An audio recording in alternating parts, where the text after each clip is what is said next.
ചർച്ചകൾ ആരംഭിച്ചു കഴിഞ്ഞു. ഏതായാലും കംഫർട്ടബിളായി ഒരു മെജോറിറ്റി അല്ല എങ്കിൽ പോലും UDF ആശ്വാസമാണ് ആദ്യഘട്ടത്തിലെ ഒരു മുന്നേറ്റം എന്നുള്ള പ്രധാനമാണ്. 1239 എന്ന ഒരു ഭൂരിപക്ഷം അത് ആദ്യ 2 റൗണ്ടുകൾ UDF സംഭവിക്കുന്നു. മൂന്നാം റൗണ്ടും വളരെ കൃത്യമായി വഴിക്കടവ് പഞ്ചായത്താണ്. 14 അടുത്ത റൗണ്ടിൽ ഇത് മാറി മറിഞ്ഞാൽ അതിൽ വിഷയമാകും. 1500 ഒതുക്കി നിർത്താൻ കഴിയുമോ UDF സ്ഥാനാർത്ഥിയുടെ ലീഡ് എന്നുള്ളതായിരിക്കും ഇടതുപക്ഷം ഉറ്റുനോക്കുന്ന കാര്യം. അങ്ങനെയാണെങ്കിൽ അത് വീണ്ടും അടുത്ത ട്വിസ്റ്റിലേക്ക് പോകും.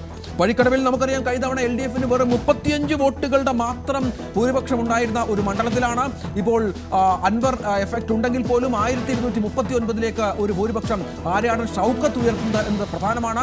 അതൊരു വ്യക്തമായി തന്നെ UDF ആശ്വാസകരമാണ്. വഴിക്കടവിൽ LDF 35 വോട്ടുകൾക്ക് ലീഡ് ചെയ്തിരുന്ന സ്ഥലമാണ് നമുക്കറിയാം. അതേസമയം 2016 അൻവർ ആദ്യം മത്സരിക്കുമ്പോൾ വഴിക്കടവിൽ 2162 വോട്ടുകളുടെ ഭൂരിപക്ഷം LDF അവിടെ നിന്ന് ഈ 2025 എത്തുമ്പോൾ 1239 എന്ന ഭൂരിപക്ഷത്തിലേക്ക് UDF എത്തുമ്പോൾ അത് UDF ആശ്വാസകരമാണ്. ഈ ഭൂരിപക്ഷം അതാ മുന്നോട്ട് നിലനിർത്താൻ കഴിഞ്ഞാൽ ഒരു വിജയത്തിലേക്ക് എത്തുക ഷൗക്കത്തിന് അത്ര പ്രയാസമുള്ള കാര്യമല്ല. പക്ഷെ അപ്പോഴും എന്താണ് അൻവർ എഫക്റ്റ്, എന്താണ് അൻവറിന്റെ വോട്ടിന്റെ എണ്ണം വരിക എന്നുള്ളതൊക്കെ വളരെ പ്രധാനപ്പെട്ട ഒന്നായി മാറുന്നു. അത് നമ്മൾ കാത്തിരുന്ന് കാണേണ്ടി വരും.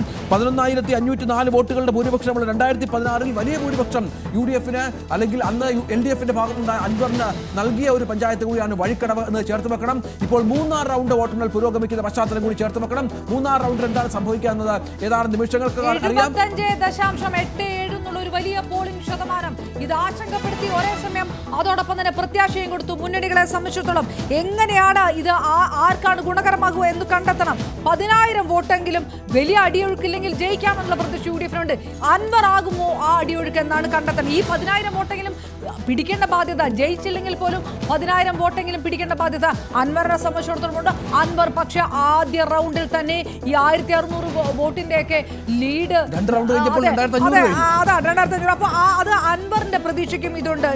NDAക്കും കഴിഞ്ഞ തവണ പോയ വോട്ട് കൂടും. LDF സംബന്ധിച്ചിടത്തോളം സ്വരാജിന് ഏത് തരത്തിലേക്ക് വോട്ട് പിടിക്കാൻ കഴിയും എന്നുള്ളത് 1420 വോട്ടുകളായി ഷൗക്കത്തിന്റെ ലീഡ് നിലയിൽ മാറ്റമുണ്ടാവുന്നു. മൂന്നാം റൗണ്ടിന്റെ കൗണ്ടിംഗ് ആണ്. അത് പൂർണ്ണമായിട്ടില്ല, പൂർണ്ണമായ ചിത്രമല്ല. പക്ഷേ മൂന്നാം റൗണ്ടിലേക്ക് വരുമ്പോൾ ഷൗക്കത്ത് വീണ്ടും ലീഡ് നില ഉയർത്തുന്നു എന്നതാണ് ശ്രദ്ധിക്കേണ്ട കാര്യം.